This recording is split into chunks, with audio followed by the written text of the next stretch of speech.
찬양은 하늘의 문을 여는 도구입니다. 찬양은 우리의 영혼을 깨우는 도구입니다. 찬양은 어둠의 머리를 밟는 일입니다. 찬양은 꽉 막힌 상황을 돌파할 수 있는 힘을 공급하는 하나님의 능력의 원천이기도 합니다.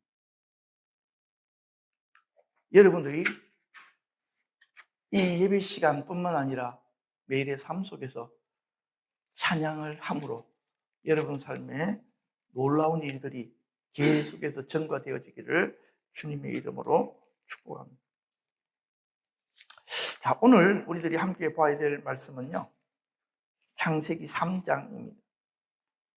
14절에서 15절까지 이렇게 두 절을 한꺼번에 읽도록 하겠습니다. 여러분들 다 찾으셨습니까? 창세기 3장 14절, 15절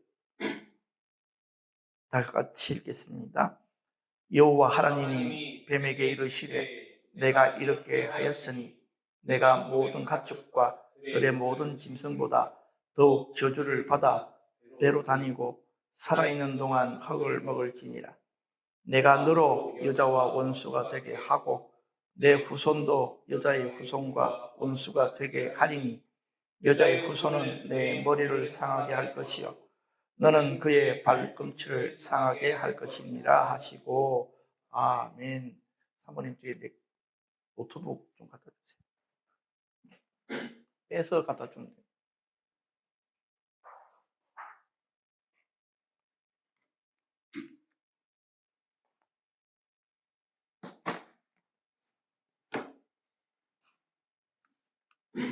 오늘은 뱀에게 선포되어진 저주와 여자의 후손과 뱀의 후손과의 싸움에 대해서 말씀을 전하도록 하겠습니다.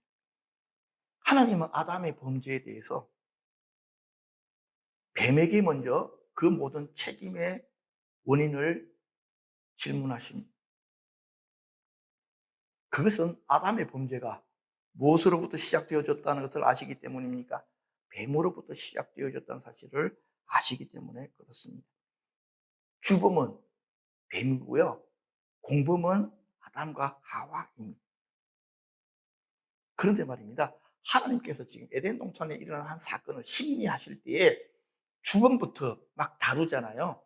마찬가지로 우리 삶에 어떤 문제들이 생겼을 때도 동일해야 됩니다.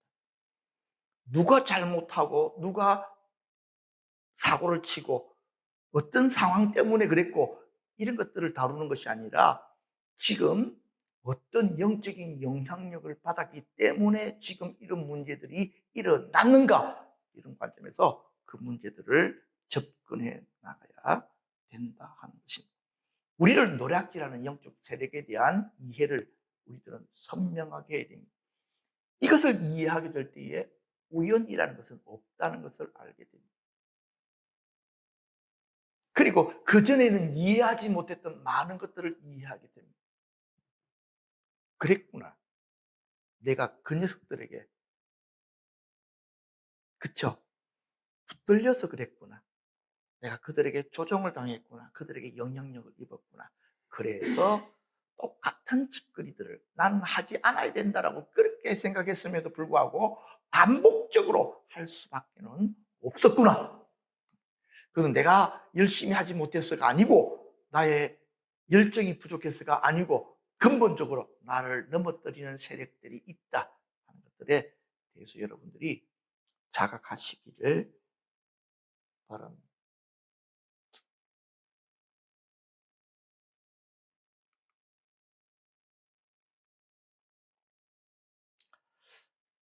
하나님께서 뱀에게 가장 첫 번째 책임을 물으시면서 그를 심판하시고 저주하십니다.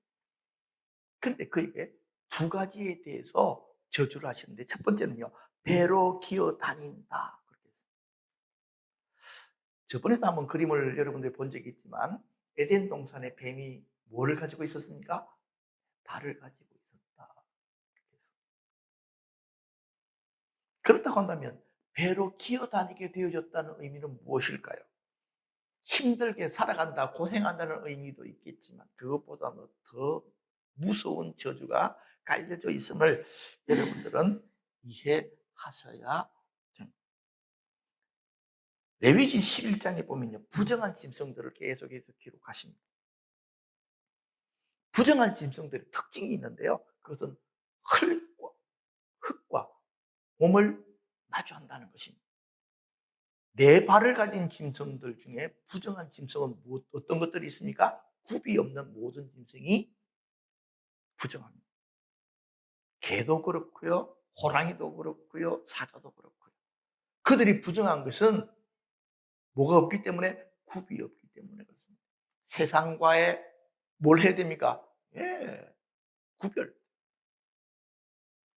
물고기들 가운데에서도요, 부정한 물고기들은 어떤 것들이 있습니까? 물에 사는 것들이 비늘이 없는 것들.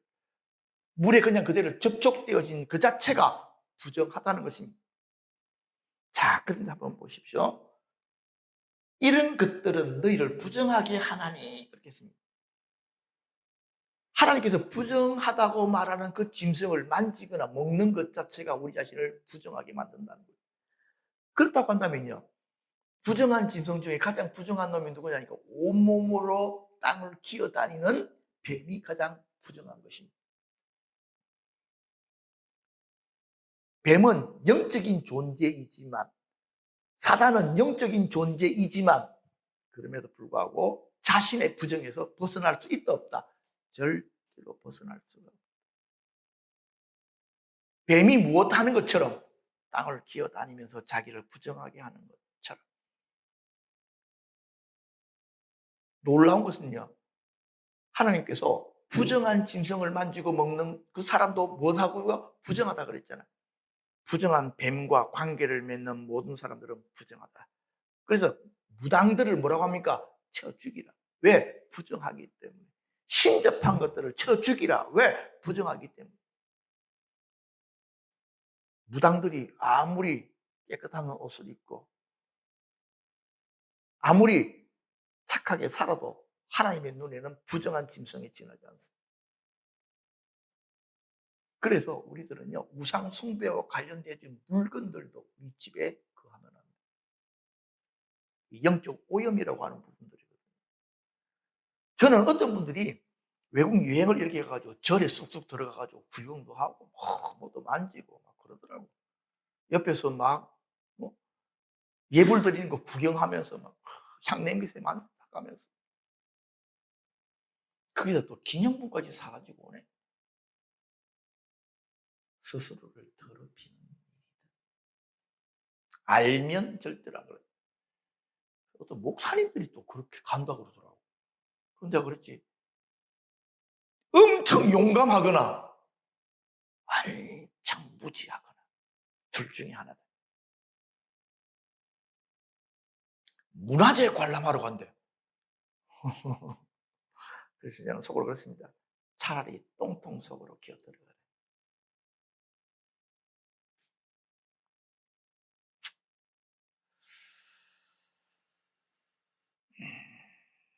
하나님이 부정하다는 것을 가까이 접하면 안 되잖아. 두 번째는요, 흙을 먹을지니라. 뱀이 흙을 먹어요, 안 먹어요? 안 먹습니다. 근데 왜 이렇게 말씀을 하시는 걸까요? 여기에 고도의 상징이 숨어 있습니다. 하나님이 사람을 뭘로 만드셨다고요? 예, 흙으로 만드셨습니다.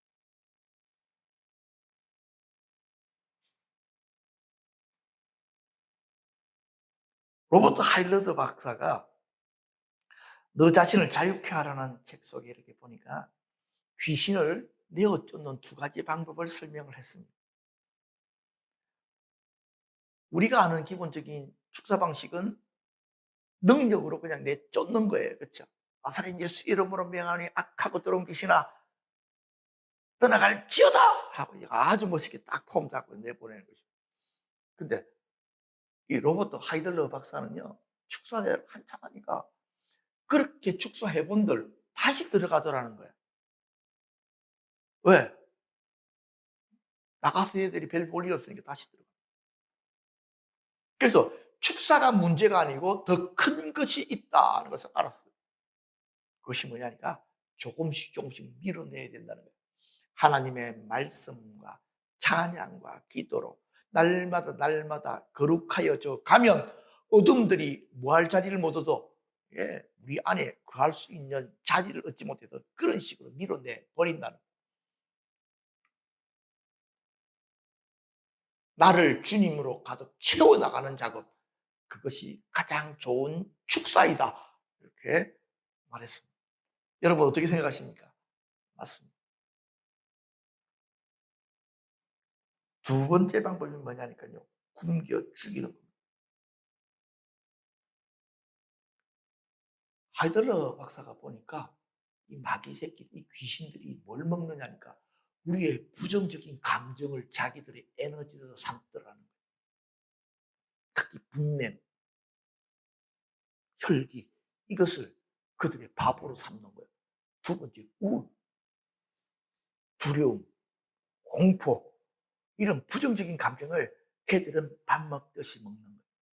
그것이 자기들의 주식이에요.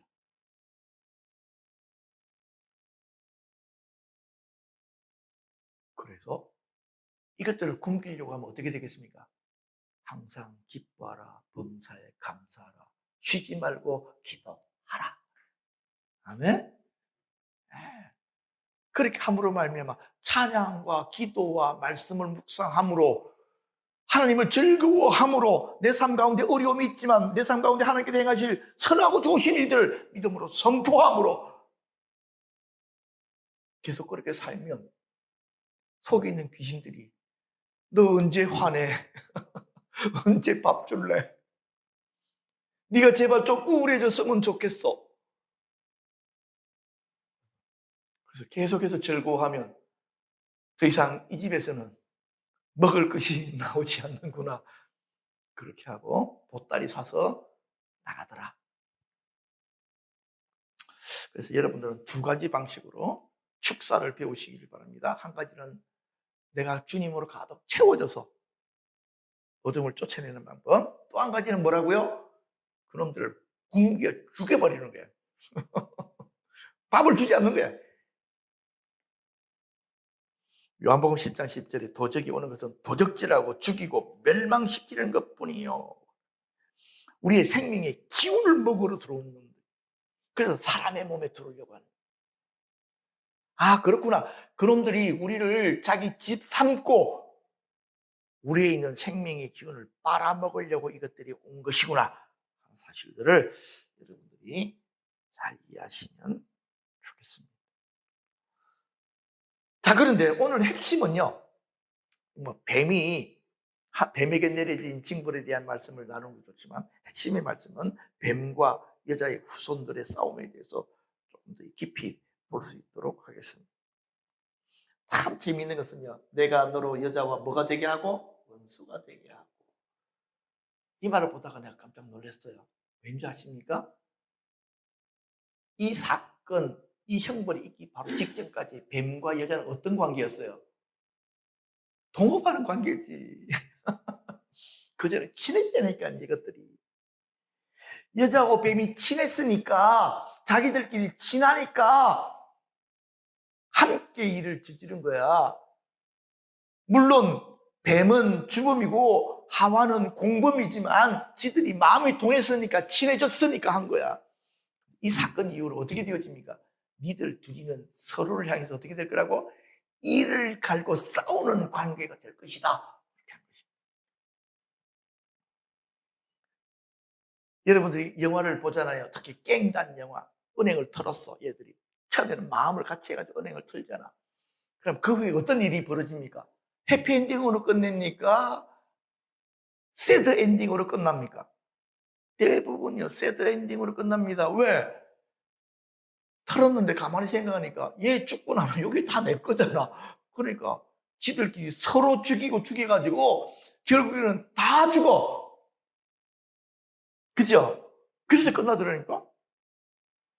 하나님께서 말씀하십니다. 죄의 공모자들은 서로가 서로를 물고 물리는 관계, 서로가 서로를 죽이는 관계가 될 것이다. 자, 그렇다고 한다면요, 여기서 보면요, 뱀의 후손과 여자의 후손에 대한 말씀이 나오는데, 여자의 후손에 대해서 좀 보십시오. 여자의 후손에 대한 예언의 말씀이 있습니다. 어디 있습니까? 이사야서 7장 14절입니다.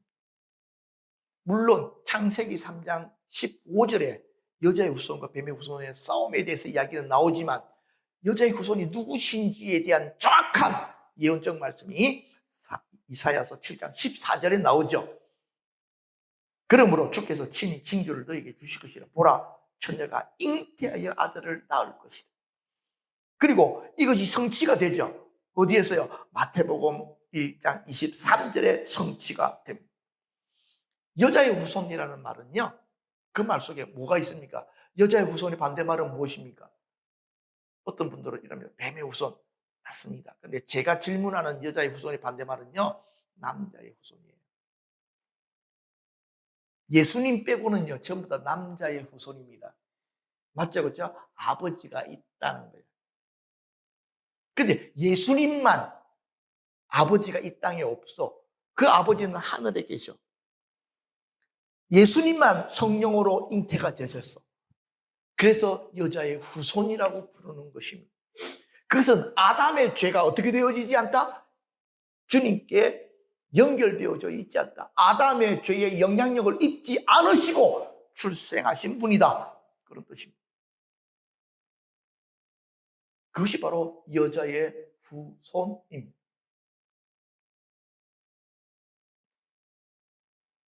그래서 이 여자의 후손에 오신 목적이 뭐겠습니까? 아주 구체적으로 나타납니다. 보십시오.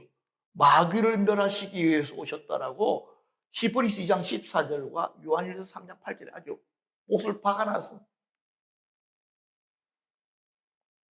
예수님이 여자의 후손으로 오신 그 목적이 뭐라고요? 마귀의 일을 멸하기 위해. 그러면 뱀의 후손의 목적은 무엇일까요? 여자의 후손을 멸하기 위한 것입니다. 예수님과 적대적인 세력으로 나타난 한 가정이 있습니다. 그 가정이 바로 헤롯의 가문입니다. 헤롯은 누구를 죽이기 위해서 움직입니까? 예수님을 죽이기 위해서 움직이고 베들레헴 인근에 있는 모든 어린아이들 다 죽여버립니다. 그런데요, 여기서도 헤롯은 무엇입니까? 종범입니다. 주범은 누구입니까? 바로 사단입니다. 사단의 일은 바로 여자의 후손을 끊으려고 하는 것이기 때문에 그렇습니다. 그래서 이 후손 간의 영적인 전투는 어디서 벌어지겠습니까?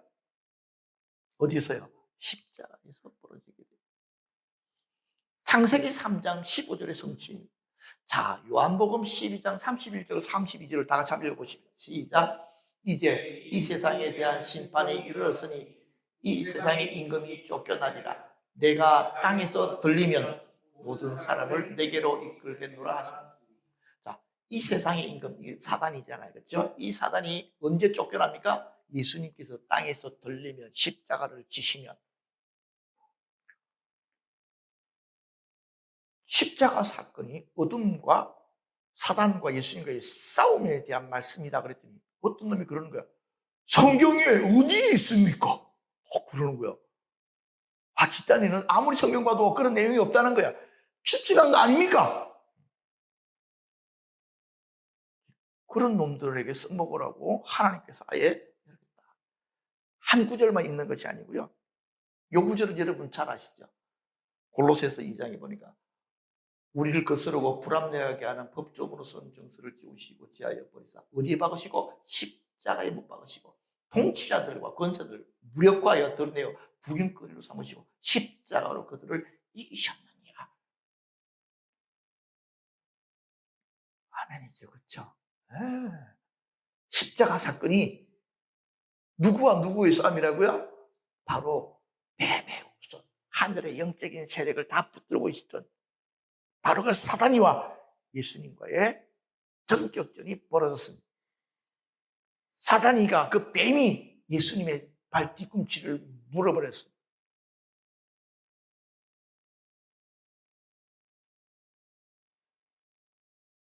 근데 그때 예수님의 발이 사단의 대가리를 밟아버리신 거죠.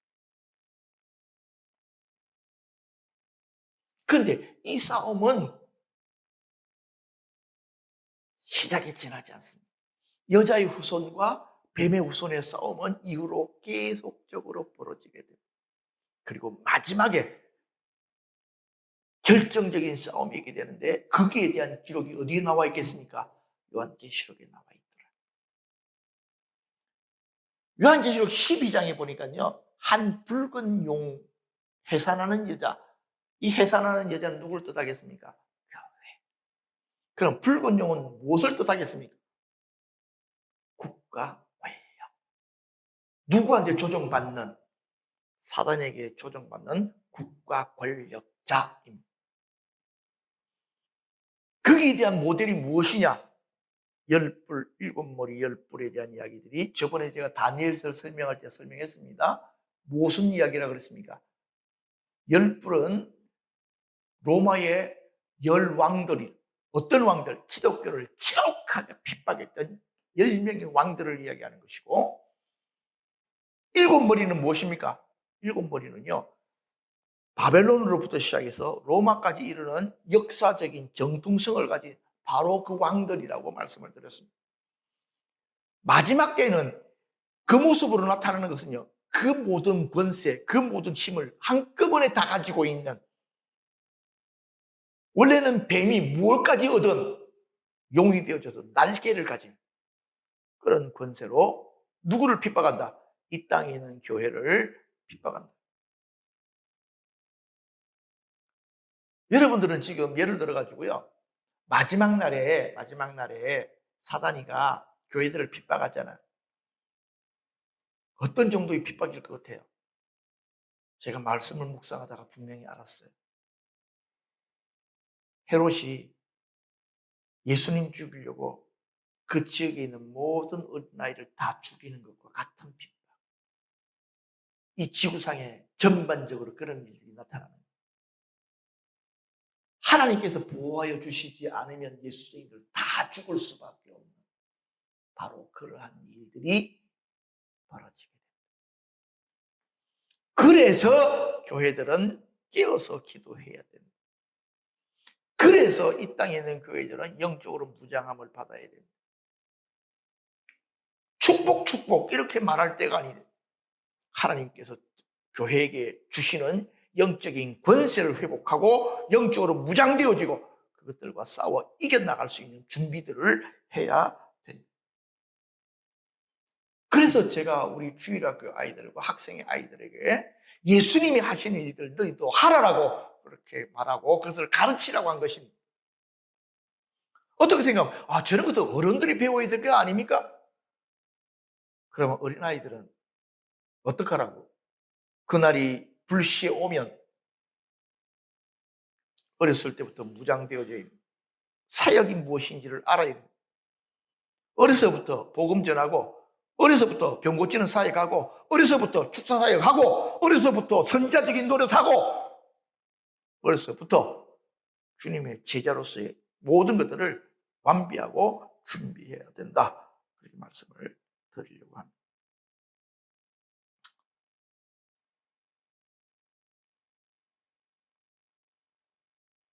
마지막 말씀을 좀 보고 정리하겠습니다.